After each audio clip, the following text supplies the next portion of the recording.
የሚሊሻ ስምሪት ኃላፊው ከነአጃቢዎቹ ጎንደር የበጋሻው ክፍለ ጦርን ተቀላቀለ። ኦህዴድ መራሹ የብልጽግና ስርዓት አገልጋይ የነበሩ ወንበር አስጠባቂ የሰራዊቱ አባላት በተለያዩ አካባቢዎች የፋኖ ኃይሎችን እየተቀላቀሉ ይገኛሉ።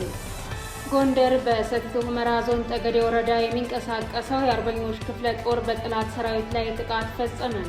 ዛሬ ከንጋቱ 11 ሰዓት ጀምሮ በሰቲት ሁመራ ዞን በጠገዴ ወረዳ ባጋላይ ቀበሌ ላይ የብልጽግና ሰራዊት በመሸገበት ፋኖ መብረቃዊ ጥቃት በመፈጸም ከ25 በላይ የሚሆኑትን በመደምሰስ በርካቶቹን ማቁሰሉን ወታደራዊ ምንጮች ተናግረዋል። በምዕራብ ጎጃም ዞን በፍኖተ ሰላም ከተማ ዙሪያ ቀበሌ ሆዳንሽ ገብርኤል ወጣቶቹ በአሸባሪው ስርዓት እየታፈኑ ነው ተባለ። ሰላማዊ ወጣቶች በካስቶኒ መኪና እየታፈኑ ወደ ማይታወቅ ቦታ እየተወሰዱ እንደሚገኙ የመረጃ ምንጮች ተናግረዋል። ከወሎ ቀጠና 7 ያገዛዙ ወታደር አባላት ፋኖን ተቀላቀሉ። በሰሜን ወሎ ራያ ቆቦ በጮቤ በር ዙሪያ መሽጎ የሚገኘው የምርኮኛው የብርሃኑ ጁላ ሰራዊት እየፈረሰ ፋኖን እየተቀላቀለ ይገኛል። ተመድና የአውሮፓ ህብረት በትግራይ እየታየ ያለው ውጥረት እንዳሳሰባቸው በመግለጽ ሁሉም ወገኖች ወደ ውይይት እንዲመለሱ ጥሪ አቅርበዋል። አድማጭ ተመልካቾቻችን በዝርዝር እንመለከተዋለን።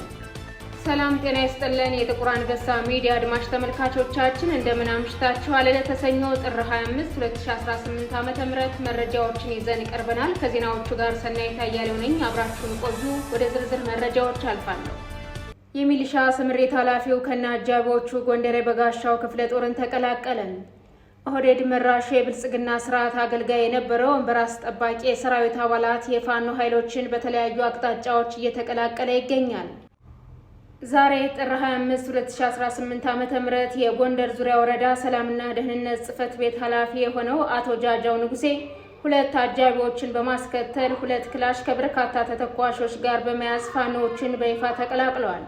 አቶ ጃጃው ንጉሴና አጃቢዎቹ ወደ ፋኖ ሲቀላቀሉ የጎንደር የበጋሻው ክፍለ ጦር የፖለቲካ ዘርፍ ኃላፊና የክፍለ ጦሩ አመራሮች በተገኙበት የእንኳን ደህና መጣችሁ ደማቅ አቀባበል ተደርጎላቸዋል። ይህንንም ተከትሎ አሁን ላይ በጎንደር ዙሪያ ወረዳ ሰላምና ደህንነት ጽሕፈት ቤት ውስጥ ከፍተኛ ድንጋጤ መከሰቱ ተመላክቷል። ጎንደር በሰቲት ሁመራ ዞን ጠገዴ ወረዳ የሚንቀሳቀሰው የአርበኞች ክፍለ ጦር በጠላት ሰራዊት ላይ ጥቃት ፈጸመ። ዛሬ ከንጋቱ 11 ሰዓት ጀምሮ በሰቲት ሁመራ ዞን በጠገዴ ወረዳ ባጋላይ ቀበሌ ላይ የብልጽግና ሰራዊት በመሸገበት ፋኖ መብረቃዊ ጥቃት በመፈጸም ከ25 በላይ የሚሆኑትን በመደምሰስ በርካቶችን ማቁሰሉን ወታደራዊ ምንጮች አረጋግጠዋል። በተጨማሪም ውጊያውን መመከት ያልቻሉት 5 የሚሆኑት ከነሙሉ ትጥቃቸው ለፋኖ እጅ የሰጡ ሲሆን አንድ ብሬንና ከ20 በላይ የነፍስ ወከፍ መሳሪያዎች ተማርከዋል።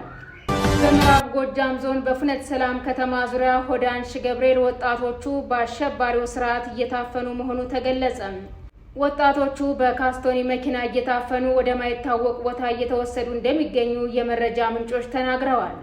ሁኔታውን የተመለከቱት የአካባቢው ነዋሪዎች ወጣቶቹ ወደ ወታደራዊ ማሰልጠኛ ቦታ ማለትም ብር ሸለቆ ወታደራዊ ማሰልጠኛ ጣቢያ ሳይወሰዱ እንዳልቀሩ ግምታቸውን ተናግረዋል።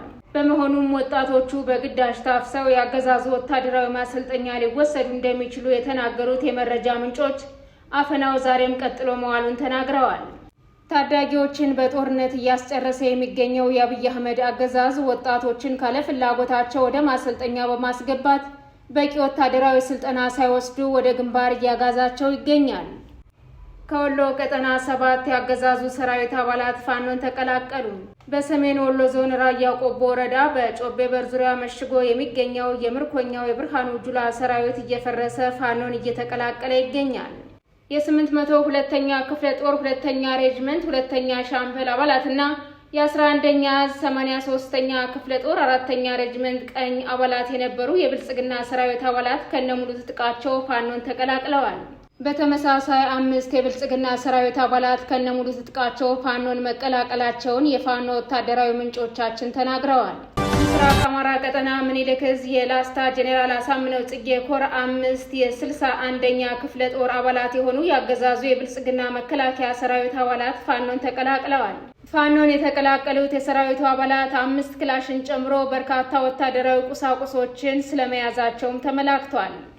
ወደ ሌሎች መረጃዎች ስናልፍ ተመድና የአውሮፓ ህብረት በትግራይ እየታየ ያለው ውጥረት እንዳሳሰባቸው በመግለጽ ሁሉም ወገኖች ወደ ውይይት እንዲመለሱ ጥሪ አቅርበዋል። በትግራይ ክልል ወታደራዊ ውጥረቶች እየጨመሩ መምጣታቸውን ተከትሎ ዓለም አቀፍ ተቋማት ሁሉም ወገኖች ራሳቸውን እንዲገዙ የሰላም ስምምነቶችን እንዲያከብሩና ልዩነቶችን በውይይት በመፍታት ዳግም ወደ ሰፊ ግጭት እንዳይገባ ጥረት እንዲያደርጉ አሳስበዋል። የተባበሩት መንግስታት ድርጅት ዋና ጸሐፊ አንቶኒዮ ጉተሬስ በሰሜን ኢትዮጵያ ዳግም ያገረሸው ግጭት የጸጥታ ሁኔታውን እያባባሰው መሆኑን በቅርብ እየተከታተሉ መሆናቸውን ገልጸዋል። ዋና ጸሐፊው በምክትል ቃል አቀባያቸው በኩል ባወጡት መግለጫ አሁን ላይ ያለው ሁኔታ ከፕሪቶሪያው የሰላም ስምምነት በኋላ የተገኙ ድሎችን ወደ ኋላ የመመለስ ስጋት እንዳለው በማስጠንቀቅ ሁሉም ወገኖች እምነት ለመገንባትና ለሰላማዊ መፍትሄ እንዲሰሩ ጥሪ አቅርበዋል። በተመሳሳይ የአውሮፓ ህብረት በዲፕሎማሲያዊ አገልግሎት በኩል ቅዳሜ ባወጣው መግለጫ በሰሜን ኢትዮጵያ የታዩ ወታደራዊ ግጭቶችና ፍጥጫዎች እንዳሳሰቡት ገልጿል። ህብረቱ በንጹሃንና በቀጠናው መረጋጋት ላይ ከባድ መዘዝ ሊያስከትል የሚችል ዳግም ግጭት ለማስወገድ በአስቸኳይ ውጥረቱ እንዲረግብ ማድረግ ግድ መሆኑን ገልጿል። ከዚህ ጋር በተያያዘ የትግራይ ጊዜያዊ አስተዳደር ከፌዴራል ኃይሎች ጋር የተካሄደው ግጭት ሊፈጠር የማይገባ ነበር ብሏል። የትግራይ ጊዜያዊ አስተዳደር ታደሰ ወረደ ግጭቱ የተቀሰቀሰው የትግራይ ኃይሎች ወደ ጠለምት አካባቢ ለመግባት በሚንቀሳቀሱበት ወቅት እንደሆነም ተናግረዋል። የትግራይ ክልል ጊዜያዊ አስተዳደር ከሰሞኑ በፌዴራል መንግስትና በትግራይ ኃይሎች መካከል የተካሄደው ግጭት ሊፈጠር የማይገባ ነበር ሲልም ገልጸዋል። በግጭቱ ምክንያት የተቋረጠውም የኢትዮጵያ አየር መንገድ በረራ ዳግም እንዲጀምር ለፌዴራል መንግስት ጥያቄ ማቅረቡን አስታውቋል። በጀኔራል ታደሰ ወረደ የሚመራው የትግራይ ክልል ጊዜያዊ አስተዳደር ይህንን ያለው ወቅታዊ ጉዳዮችን አስመልክቶ እሁድ ጥር 24 2018 ዓ.ም ባወጣው መግለጫ ነው። የተወደዳችሁና የተከበራችሁ አድማጭ ተመልካቾቻችን ለዛሬ ያዝንላችሁ መረጃዎች እነዚህን ይመስሉ ነበር። የዩቲዩብ ቻናላችንን ላይክ፣ ሼር፣ ሰብስክራይብ እንድታደርጉ በአክብሮት እንጠይቃለን።